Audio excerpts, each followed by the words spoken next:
Bonsoir, bonsoir, bonjour, c'est Congo News 24. Bande Konanga, comme toujours avant de commencer notre émission, nous disons merci à Dieu. Nous disons merci à nos chers abonnés et téléspectateurs qui nous suivent partout dans le monde et en RDC. À la une, chers téléspectateurs, on va commencer cette émission avec Bandeko dossier au Kendi. Bokoyoka Bandeko la presse française, Oyoka Kasuka na débat sur Okendi. Nani abomiye, à qui la faute? Bokoyoka ndeni ba condamné pour opposition. Bokoyoka oba lobete bango bazolinga élection te.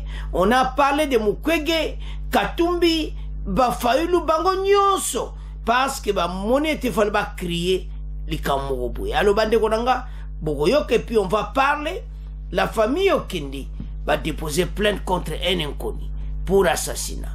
Alors, tous à la connecter, peut-être développer mon émission. Deuxième point chez téléspectateurs, et il y a contrôle des effectifs des soldats de FARDC.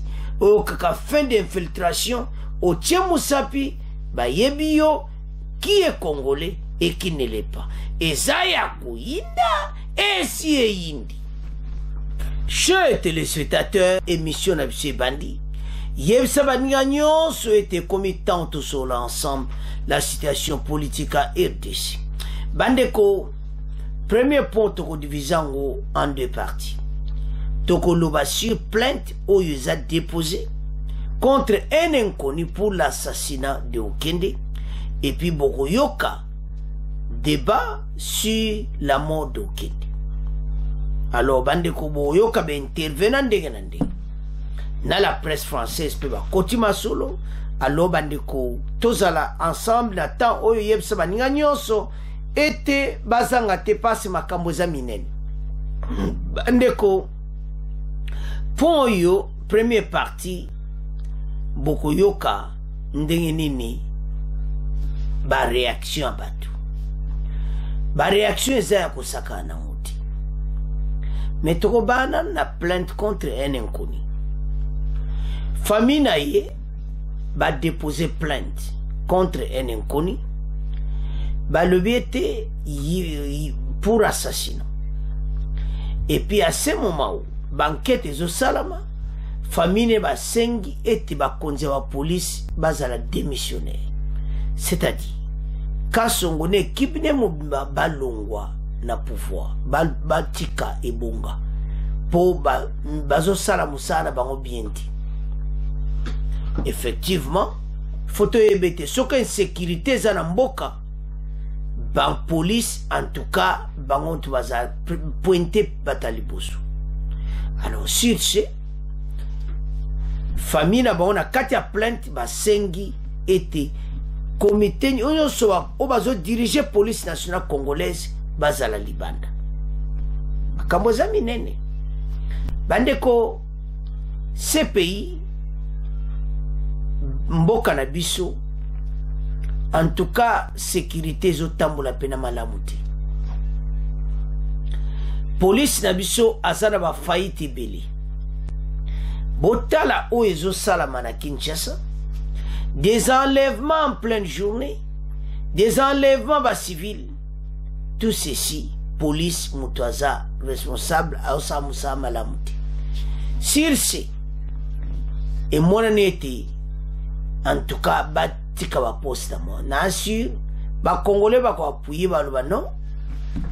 Police na biso. En tout cas bazana moi problème ebeli. Peut-être commandement ça a changé ndenge famille ya Okende basengi. Alors, l'enquête Bandeko va toucher pour tout le émission lobby intervenant Belgique na Afrique du Sud.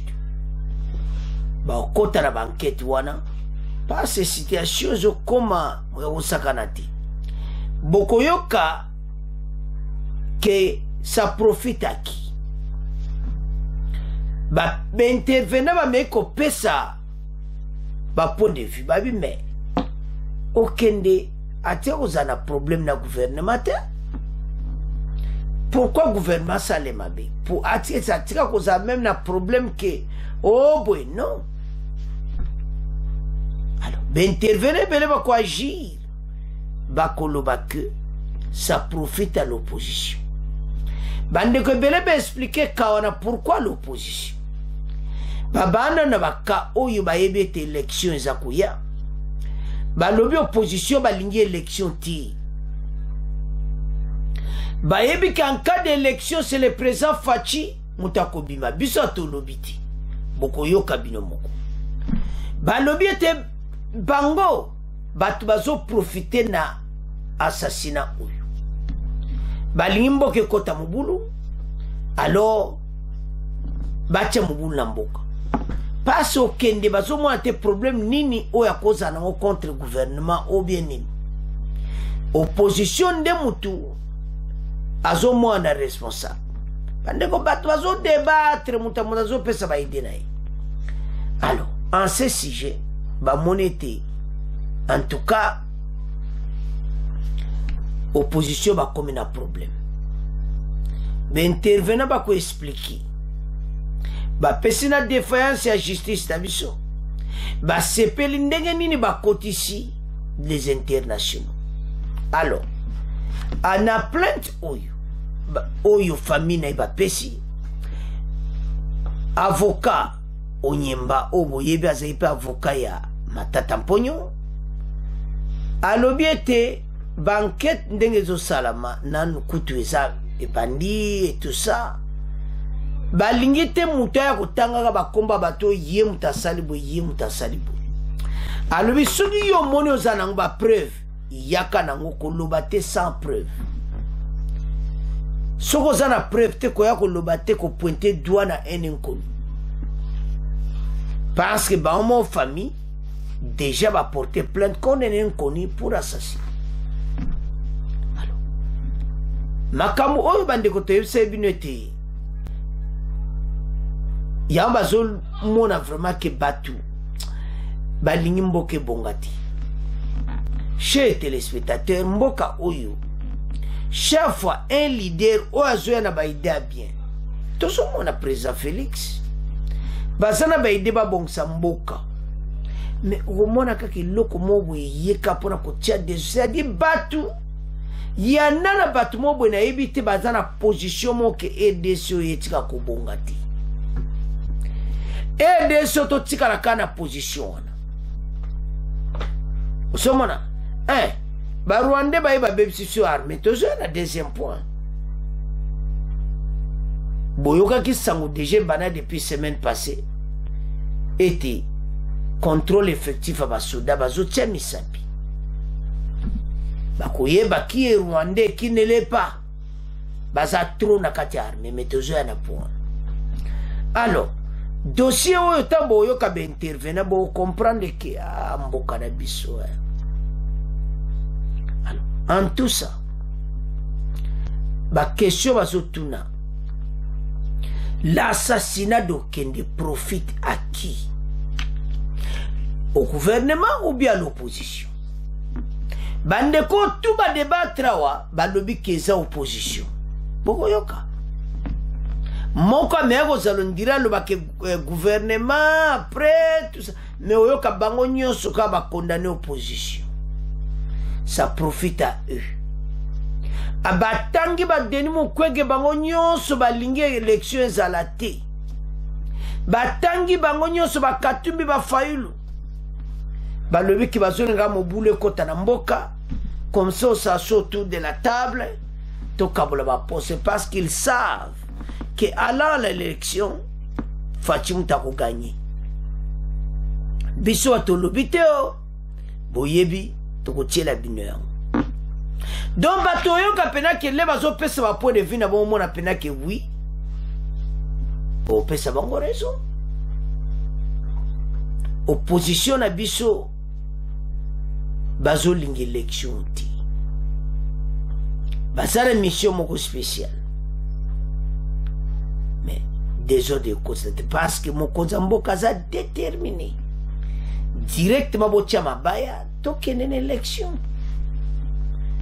Alors scénario oyo liwa oyo ezopesa bato pasi biso nyonso moto aza na famille na ye bandeko epesaka pasi akoya kokufa boye te yango fo lumière biso nyonso moto nyonso congolais nyonso aza déterminé il faut bayeba nani abomi okende na sepeli na intervention ya bakonzi bazalaki rapide balobi étranger les experts internationaux et puis bapointe Belgique na Afrique du Sud bolala na émission passée wana tokozongela mote mais Katumbi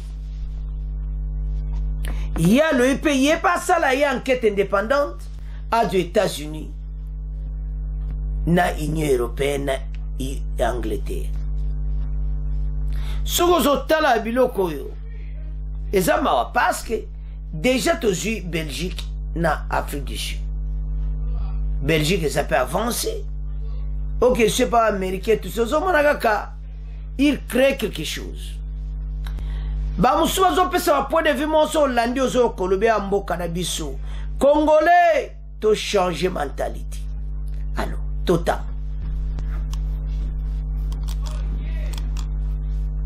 la famille okende bandeko a déposé une plainte contre inconnu pour assassinat.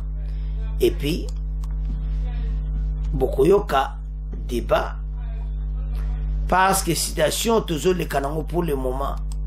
Vous comprendre que l'air pena est à mon boulot.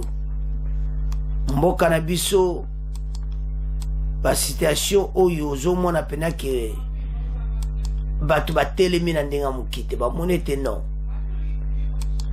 EDC et koko kende boyete ezo c'est la passe donc son azotala comment opposition parce que bokoyo ka débat hein? Alors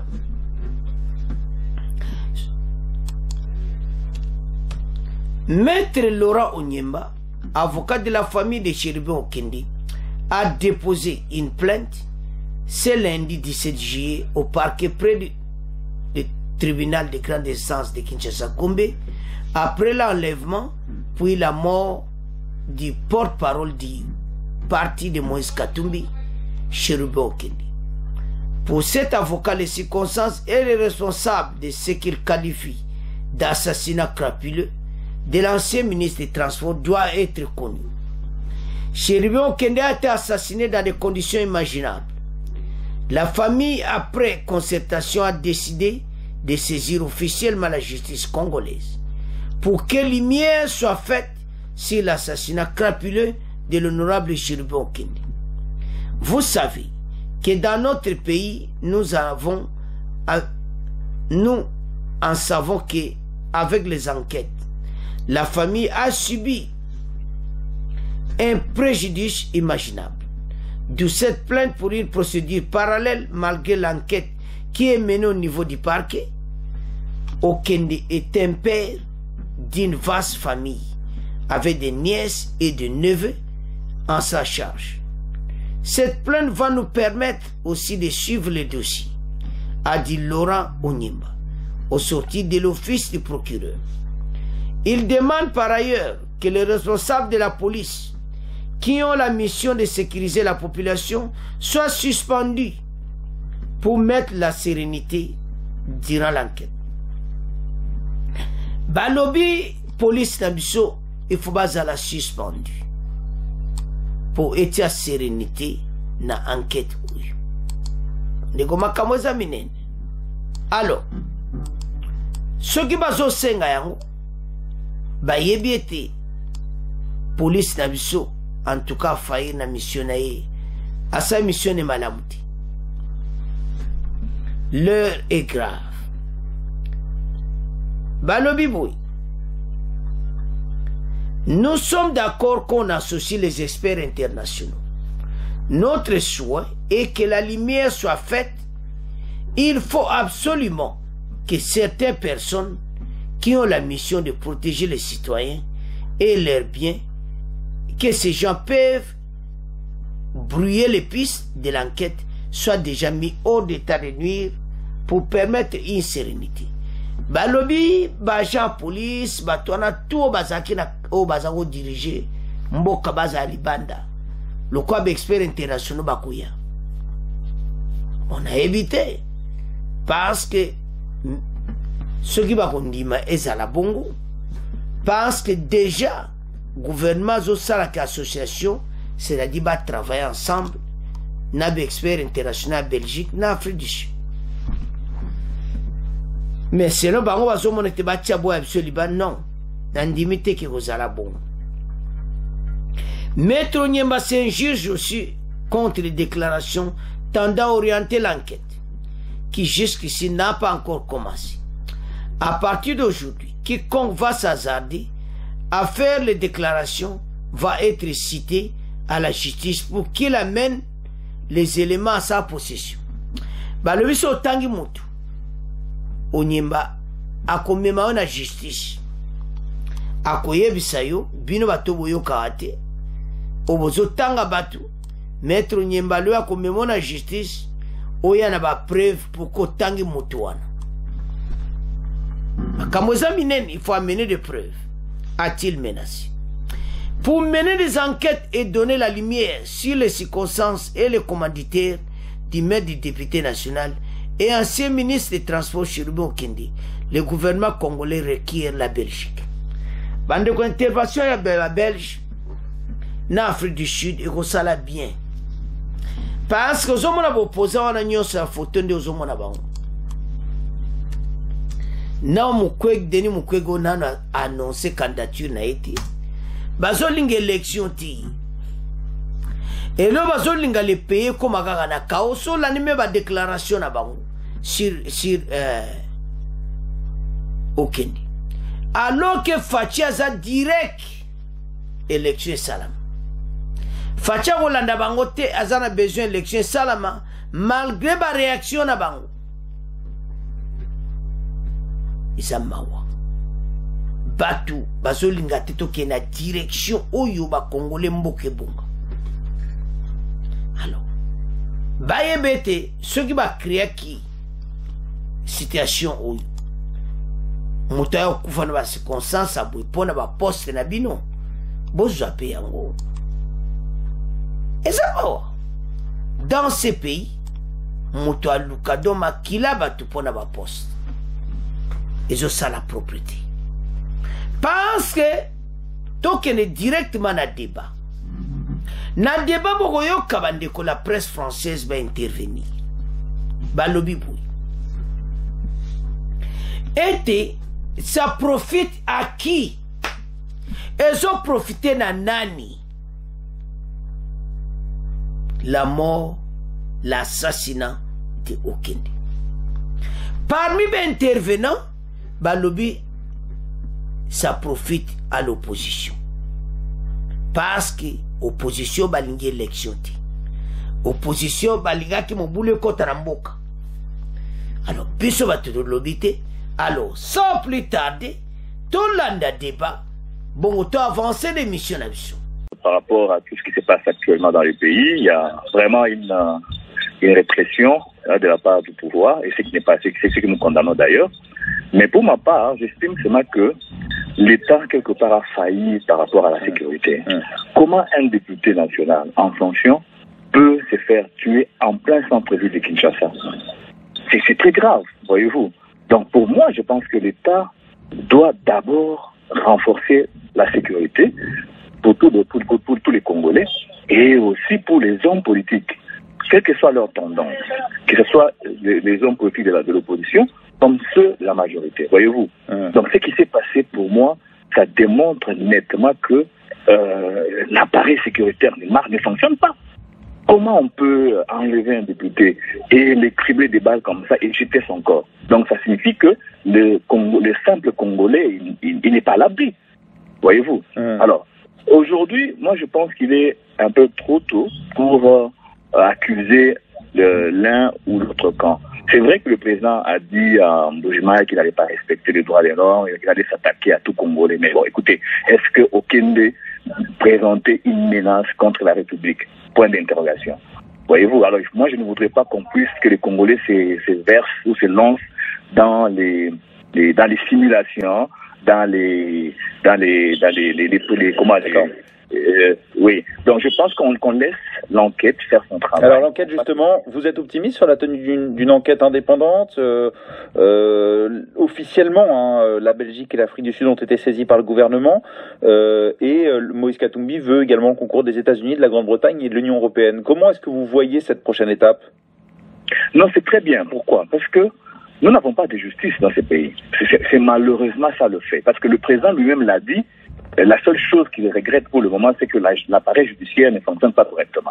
Et donc, nous avons besoin que toute la lumière soit faite sur l'assassinat de M. Okende. Il faut qu'on fasse venir les enquêteurs internationaux pour élucider les circonstances dans lesquelles ces députés nationaux ont été tués. Pour moi, je suis vraiment d'accord qu'on puisse procéder à l'enquête internationale. Donc vous êtes pour une enquête internationale. Merci beaucoup Charles depuis Lubumbashi.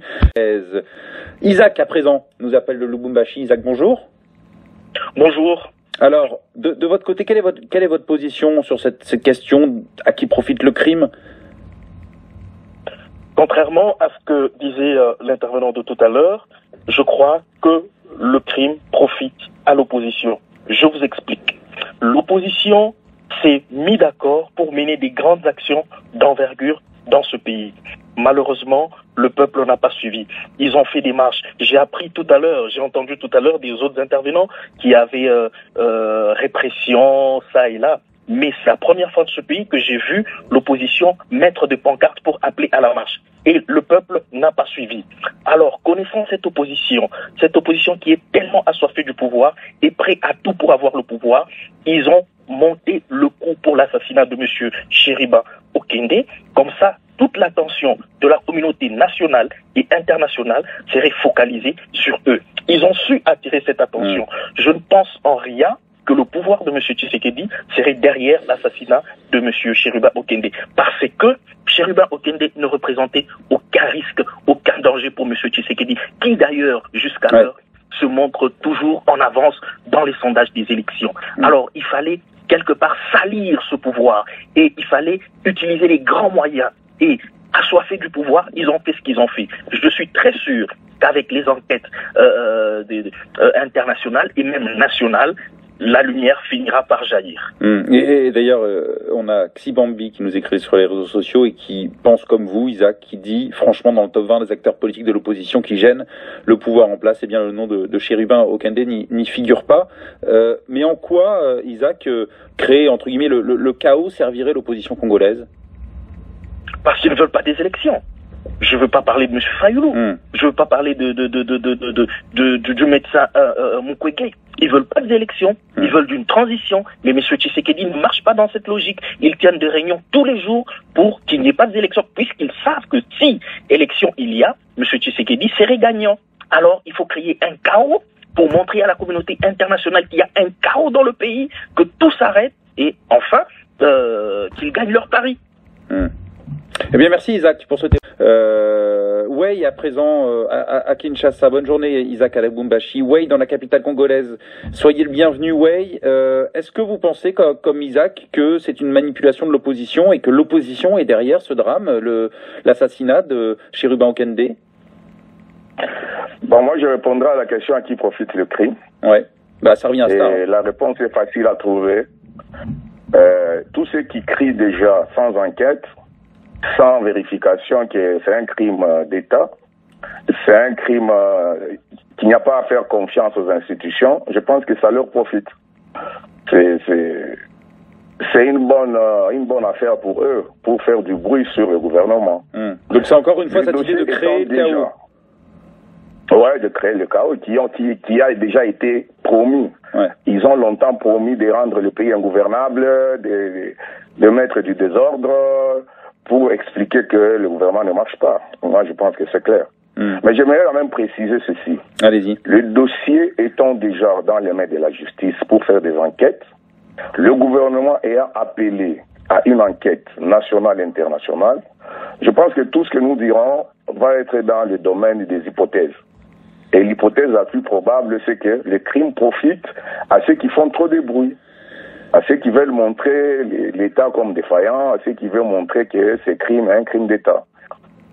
Et vous y croyez, vous, à la tenue d'une enquête internationale indépendante? On a entendu précédemment un auditeur qui disait que, de toute façon, tout reviendrait à la décision des autorités congolaises.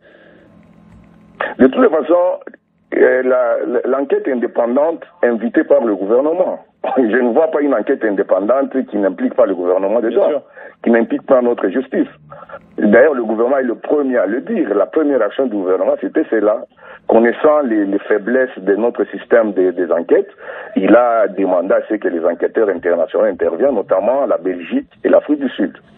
Curieusement, les mêmes opposants qui ont toujours réclamé la SADC pour remplacer l'EAC qui serait complice pour la balkanisation, aujourd'hui n'ont plus confiance à l'Afrique du Sud, qui pourtant ils réclament à corps et à sang que l'Afrique du Sud doit venir pour mettre fin à la guerre à l'Est. Est-ce que vous sentez que c'est correct ça? Et effectivement, l'Afrique du Sud et la Belgique, ce sont les deux pays officiellement saisis par le gouvernement pour enquêter sur ce drame. Et Moïse Katumbi souhaite que les États-Unis, la Grande-Bretagne et l'Union européenne participent également à cette enquête internationale après l'assassinat de Chérubin Okende. Merci beaucoup. Chers téléspectateurs, Tolandi Bissognos, Obalobaka et Salim Mawa. Ça profite à qui? Sobolandi bien. Mimika opposition. Ce qui tolobi awa. Oh, biso tolobi tolandi. Ba Congolais à Kinshasa, Lubumbashi wana. Et ça côté à Katumbi. Pourquoi bazo condamner opposition? Parce opposition balingi élection te bayebe te fachi mutakobima. Biso tolobi te tolandi biso nyonso. Balobi te 6e élection.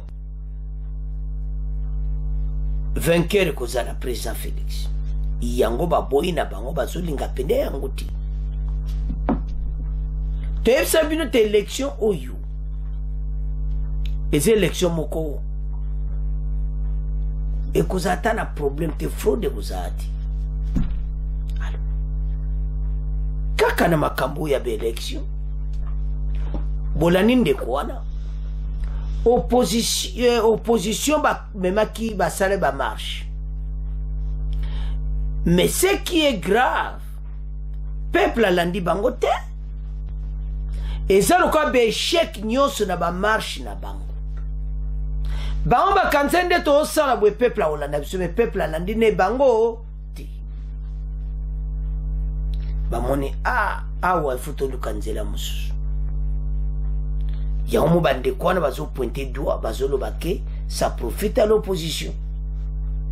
Ndeko musombo landi alobi me.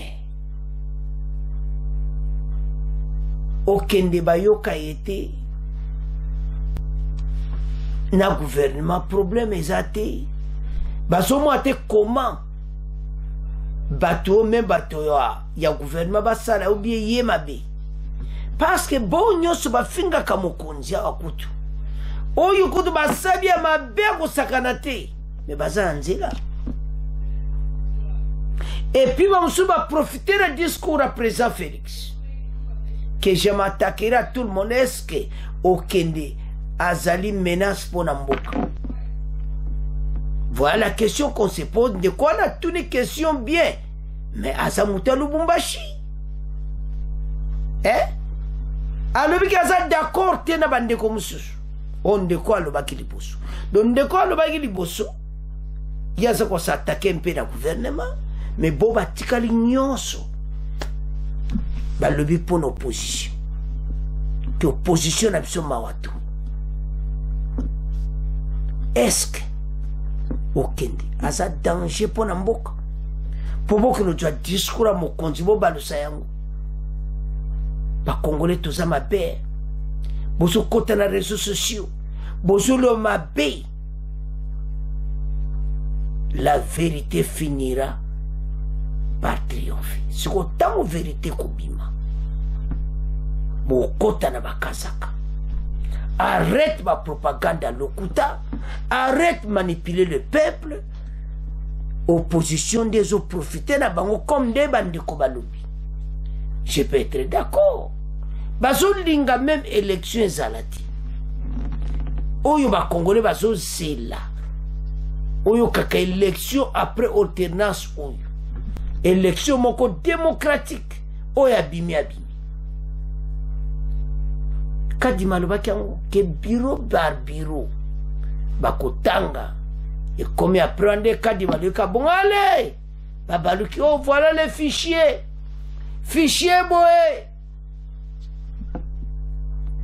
kadi ma répondre bon que fichier on a moins to changer ate allez baké na système mususu biso atuto lobiti balobi ça profite à l'opposition biso to Hollanda oyo bandeko balobi. Comment Cherubin Okende, un père de famille, Asana Barande to Tanga ba nièce, ba nevendenge, boyoki maître Nyemba Uto Lobawana, assassinat mon puis le dos mawatro. Il ne peut pas mourir dans des conditions pareilles. Il faut que tout le monde a clair. La tête de Caïn, il faut monana. Nani asali makambo wana kolanda débat na déjà to comprendre que pays oyo yari groupe abatu bazolinga avancement ya mbokati ba créer ngo pour ce désordre et mingana kule ba otanga bakoba tangi mukwege na Denis Mukwege pasa contre mukonza mboka bango nyonso balingite balimbe élection te bazolo wa Denis Mukwege kutaza candidat européen makambo belenga kuna nayo kikaka nde bino tubolandi batangi bango tanto yo kabilo kwa boye yaza prix Nobel de la paix asa mutu mo femme ma paix alo makambo kwa bien mais Denis Mukwege azolo mabe alors na makansion nyonso nde tolandi de la faute à qui? Donc, ça profite à qui? Opposition. Mais comment Mouta perdre âme très cher Kapona Bino Bozana besoin de président de la République Namboka. Aya perdre vine na ba condition oyo kutu yo linga pete mutu mota ko lingango na proche nae. Avec ses enfants, banaza la famille. Non. Ça va s'arrêter. Oh, c'est pour cela le gouvernement s'associe, la Belgique et l'Afrique du Sud, Tolandi Péouane, pour mettre fin à tout ceci. Alors, maintenant, maître Onyemba Lobiboué, que banquette ondezo salama bango ba koti nango po ba bango pe bazana kati balanda peya bango ba pesi plainte ils ont reçu na procureur na tribunal à Gombe. Il faut vraiment bakanga batu wana opposition pe batikana tala même maître Onyemba lobi ay bino batozo pointer batu boya na ba preuve. Bandeko, tolandi biso nyonso débat. Toyoki eloba mi pona opposition. Eza mawa komona ke batu bazolinga élection ti. Le batandi we Denis Mukwege dona yo me na papo yo pe. Ye muta docteur kuna pona ba mama. Akombena makawa politique isu ya osaganati. Bon, toze la balo ye pas a candidature na yebo dotala. Les baosenga ba candidature présidentielle soye pa koyano yaye mais bebele bazolo bakaza candidat ya européen biso atolobite. Alors en tout ceci ce qui total la situation oyo ezo salamao botale pas pays mokonza mboka zuyango kaka moment au pays zo lingezo à décollage allez faut créer kale kamo bandeko mori au kendizo sala pasi na motema. eza mawa. C'est pour cela que bientôt bakoza lozare basispo bakangi match eza en cours bakomonana et le commanditaire bino mpe bokobima na poisa. Alors bandeko na nga, c'est à ce point totiki premier point tokomokende na deuxième point. Alors chers téléspectateurs, tokomi na point na biso ya FARDC oyo balobaka esi eyindi contrôle ya baeffectif. Bandeko nombre ifo bayebana exactement balobi boui depuis arrivé ya AFDL ya Laurent Désiré Kabila oyo bamemela biso barwandi balobi effectif ezama ezoyebana te yango tango wa misi azosala mosala na ye boyokaki mikolo eleka o tango ya misi akei boyo akeboye tango ya misi ye wana ye ayeli biso vraiment solo. Inspection, contrôle effectif, biométrique, soda nyonso bayeba qui est congolais et qui ne l'est pas, et puis bayeba armée na biso baza combien. Bandeko armée na biso infiltration ezaki makasi bani ko assainir définitivement baza décidé bandeko chiwo wazo sakana te. Alors ye moko tango a misi waza en charge ya inspection musale bandi ba province nyonso ba bana kote bitumbeza kuna bana na Ituri ba kiti ba yengoma do partout na ba province nyonso. Contrôle des effectifs koyeba bandeko sona zotala ezo sala ma komona koma ke pays na biso infiltration kotaki na modèle wana armée yango nozomona makambo a eso bakonzi ba déterminer et jamais on peut pas négocier avec ces terroristes.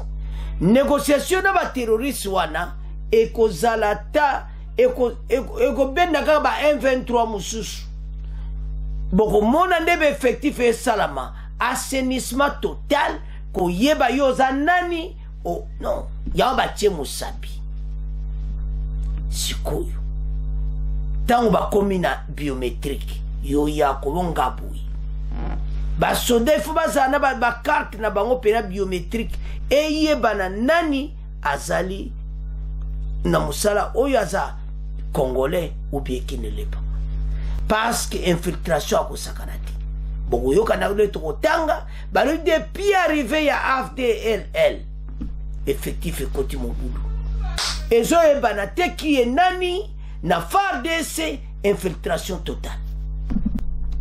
Alors soki totala biloko yo lelo yo ba Rwanda bazo senga ba négociation ezo pesa colère mabe armée na biso lelo ba affaiblir rango na président Rwanda zo regretté pour le moment oyo batonde tozo kena makambo oyo tokosila na bango très probable arriver de la SADC. Alors totanga bongo to avance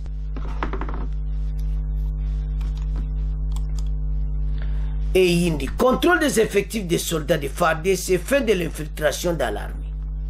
L'inspecteur général des FARDC, général Gabriel Amissi Nkumba, a lancé vendredi 15 juillet l'opération de contrôle des effectifs des soldats du pays. Donc RDC Mobimba, vous avez le commandant Yemo, le général Luboya, Azotia Moussabi. Donc on a place à combattre en biométrique. Son porte-parole major Jerry Guello a indiqué que ce contrôle est le premier après l'avènement de l'Alliance des forces démocratiques pour la libération AFDL à 97. Tangwa oumena armée ayebi be infiltré bazakaka. Pona ko tia bango na poisa, il faut kaka boba yeba originaire ou carte ngo kombo nani Rwandais zala mopanzi kuna. Na kamoza minene somo batangi awa 26 ans après l'AFDL balobi comme temps. Alors le biti le nombre était na kati armée effectif et ça réalité. Et pour réorganiser une armée, on doit connaître son effectif parce que en connaissant l'effectif de l'armée, on sait planifier les opérations militaires et la politique sait aussi comment voter les budgets de l'armée. Habitant toyeba nombre ya armée, politique pe ko yeba ndeni ba ko voter budget. En tout cas, tangwa misi mokako so. Cet officier militaire a expliqué que le contrôle au sein de l'armée a été décidé par le président Tshisekedi. Bolandia, Fachi Yemoko, Foba Yeba, qui est congolais qui ne l'est pas. Commandant suprême de FARDC de la police nationale, Fachi Yemoko Mutatindi, était basé à la contrôle. C'est une mission organisée par le chef de l'État qui est déterminé à moderniser et réorganiser notre armée. Et l'inspecteur général avait réuni déjà les membres de l'état-major de la 3e zone de défense et le secteur opérationnel Nord et Sud Kivu.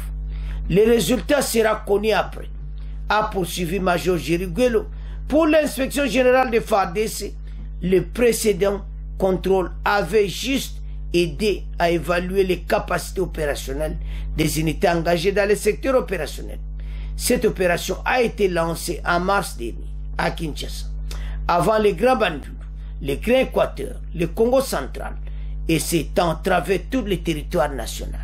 Et Zaya Koinda et Sieyindi. Bandeko, monde le général Boya Tchemosabi. Tala, président Rwanda, côté la biso be infiltré na kati armée. Ndenga zawana zo regetende tozo s'organiser. Ya ibaka armée ango tika la bo me facha lobby makambo asika. Atsenga yebisi tang wa misi chiwewe ete tozana besoin to yeba baza combien. Armée mobimba motunyo sacha musabi. Comme ça tozo voter budget to be nombre na kati armée botala mboka na biso. Tala l'herbe konjo pour gouvernement oyiba monete. Do gouvernement liboso bazana mokabo. Bayebi effectif te motu nyonso akoti na ye ezala wuti wapi non makambo za minene.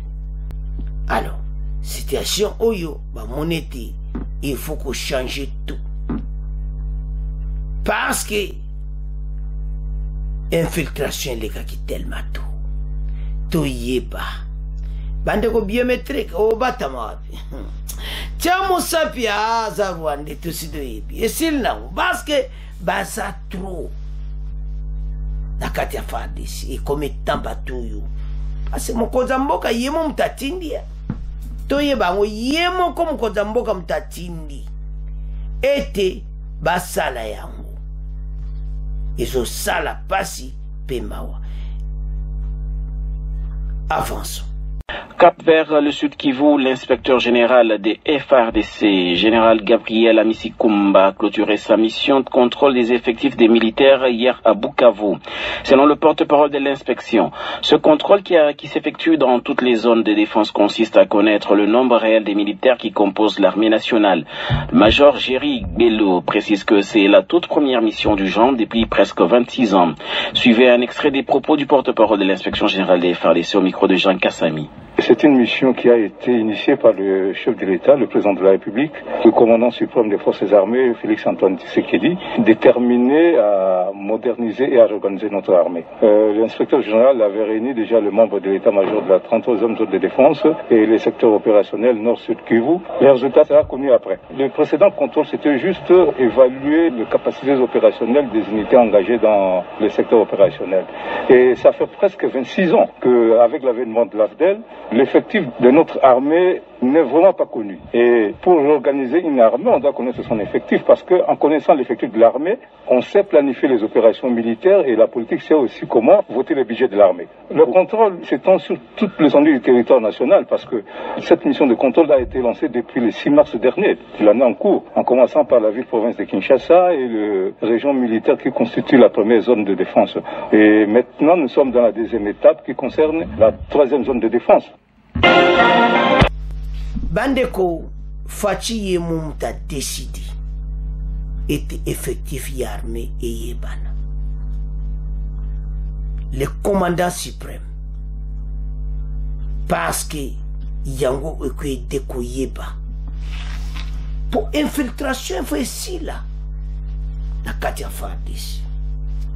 Pas c'est-il, le Mamoussou Bazar. Dernièrement, Mamoussou va déserter. Il faut bango tout ça va déserter, va déserter. Mais babi ça va on a poisson. Tiens Moussabi.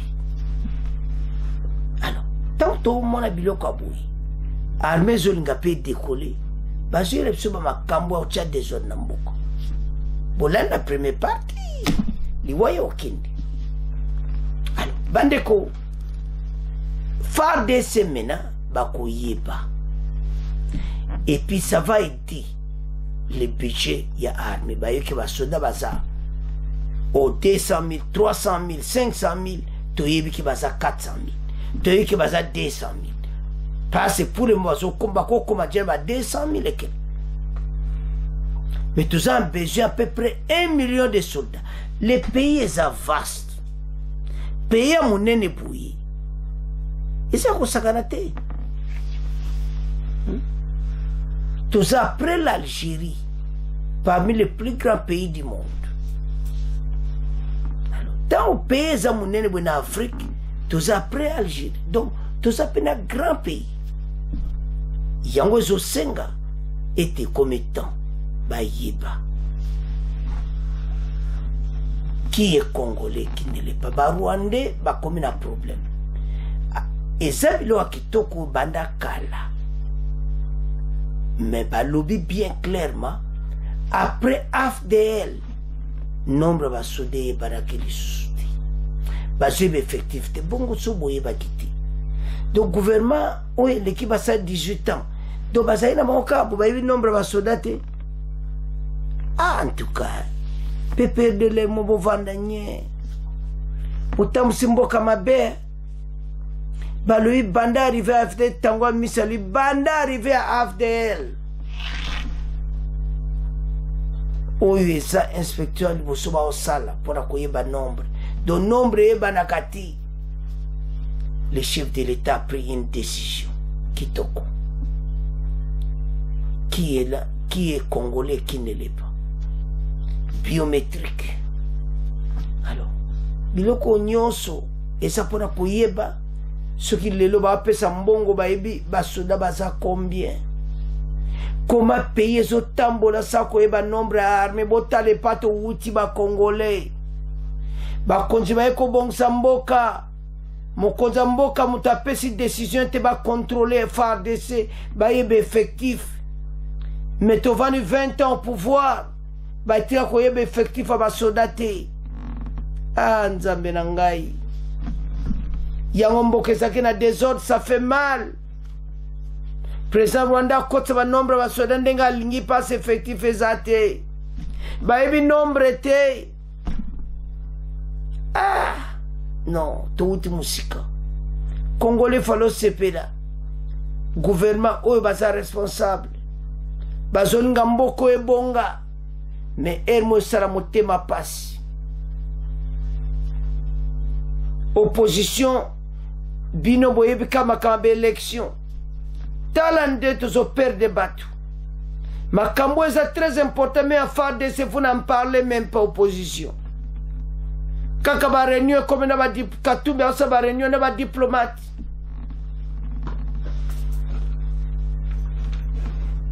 Bazon luka tout mo boule kota na mboka. Mais ça ne va pas aller. Ba konzi bazaki dia na vitesse. Ba suis déjà la libanda déjà. Avant même bango ba eloba yango.